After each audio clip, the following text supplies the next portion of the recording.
বিসমিল্লাহির রহমানির রহিম। আসসালামু আলাইকুম প্রিয় বন্ধুরা। ১৪০০ বছর আগে রসূলুল্লাহ সাল্লাল্লাহু আলাইহি ওয়াসাল্লাম যে ভবিষ্যদ্বাণী করেছিলেন, আজ ইতিহাস সাক্ষী সেই সব কথাই সত্য হয়েছে। পারস্যের শক্তিশালী সাম্রাজ্য ভেঙে গেছে, কিন্তু পারস্যের মানুষ ইসলাম ও জ্ঞানের আলো পৃথিবীতে ছড়িয়ে দিয়েছে। চলুন রসূলের ভবিষ্যদ্বাণী কি সেটা জেনে নেওয়া যাক। রসূলুল্লাহ সাল্লাল্লাহু আলাইহি ওয়াসাল্লাম যখন ইসলামের দাওয়াত পৃথিবীর রাজাদের কাছে পাঠান, তখন তিনি পারস্য সম্রাট কিসরার কাছেও একটি চিঠি পাঠান। কিন্তু কিসরা সেই চিঠি সম্মান না করে ছিঁড়ে ফেলে। তখন রসূল সাল্লাল্লাহু আলাইহি ওয়াসাল্লাম বললেন, কিসরা যখন আমার চিঠি ছিঁড়ে ফেলেছে, আল্লাহও তার রাজত্ব ছিন্ন ভিন্ন করে দেবেন। সই বুখারি হাদিস নম্বর 4424। এর কিছুদিন পরই সত্যিই পারস্য সাম্রাজ্য ভেঙে যায় এবং মুসলমানদের হাতে পতন ঘটে। রসূলুল্লাহ সাল্লাল্লাহু আলাইহি ওয়াসাল্লাম আরেকটি বড় ভবিষ্যদ্বাণী করেছিলেন। তিনি বলেছিলেন, কিসরার সম্পদ মুসলমানদের হাতে আসবে। তোমরা অবশ্যই কিসরার ধনভাণ্ডার আল্লাহর পথে ব্যয় করবে। সহি মুসলিম হাদিস নম্বর 2918। এই ভবিষ্যদ্বাণী পূরণ হয় খলিফা ওমর রাদিয়াল্লাহু আনহু এর সময়। ওমর ইবনেল খাত্তাব। মুসলমানরা পারস্য জয় করলে কিসরার অগণিত ধনসম্পদ মদিনায় নিয়ে আসা হয়।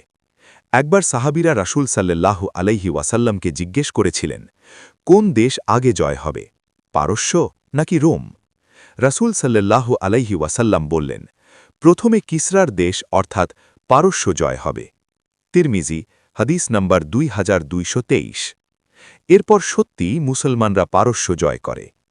রাসূল সাল্লাল্লাহু আলাইহি ওয়াসাল্লাম পারস্যের মানুষের ব্যাপারেও একটি গুরুত্বপূর্ণ কথা বলেছেন। তিনি একবার পারস্যের একজন সাহাবীর দিকে ইঙ্গিত করে বলেছিলেন, সালমান আল ফার্সি, যদি ঈমান আকাশের তারকার কাছে পৌঁছে যায়, তবুও পারস্যের একজন মানুষ তা অর্জন করবে। সহি মুসলিম হাদিস নম্বর 2546। এর মাধ্যমে বোঝানো হয়েছে পারস্যের মানুষ ইসলামের জ্ঞান ও ঈমানে অনেক বড় ভূমিকা রাখবে। বাস্তবে ইতিহাসে আমরা দেখি অনেক বড় বড় ইসলামী আলেম পারস্য থেকে এসেছেন, যেমন ইমাম আল বুখারি, ইমাম মুসলিম, ইমাম আবু হানিফা।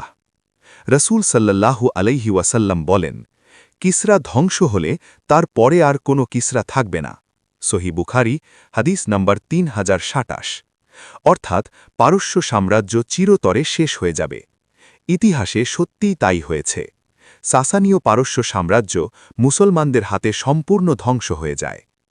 অনেক মানুষ আজকের ইরান, ইসরায়েল বা মধ্যপ্রাচ্যের যুদ্ধকে এসব হাদিসের সাথে মিলিয়ে দেখার চেষ্টা করেন, কিন্তু বড় বুজুর্গ আলেমরা বলেছেন, নির্দিষ্ট করে বর্তমান কোনো রাষ্ট্র বা নেতাকে হাদিসের সাথে যুক্ত করা ঠিক নয়। শেষ জামানার ঘটনাগুলো কবে ঘটবে তা আল্লাহই ভালো জানেন। তবে শেষ সময়ে কিছু ফিতনা মুসলিমদের মধ্যেও সংঘাত ঘটাবে। যে ফিতনা সর্বাধিক ভয়ঙ্কর তা মুসলিমদের মধ্যেই শুরু হবে। সহি বুখারি হাদিস নম্বর 7112। মুসলিমদের মধ্যে বিভাজন ও ফিতনা শেষ জামানার বড় সংকট। পূর্ব মধ্যপ্রাচ্য এলাকায় ফিতনা ও যুদ্ধ বাড়বে। যেখানে আল্লাহর নাম সর্বাধিক বলা হবে, সেই এলাকায় ফিতনা ও যুদ্ধ সৃষ্টি হবে। তিরমিজি হাদিস নম্বর 1320। বর্তমান মধ্যপ্রাচ্যের সংঘাতের সঙ্গে সম্পর্ক করা যায়, কিন্তু নির্দিষ্ট দেশ নয়। তবে শেষ জামানার মানুষের মধ্যে নৈতিকতা হারাবে, জাহিলিয়তের মতো অবস্থা তৈরি হবে। সহি মুসলিম হাদিস নম্বর 2922।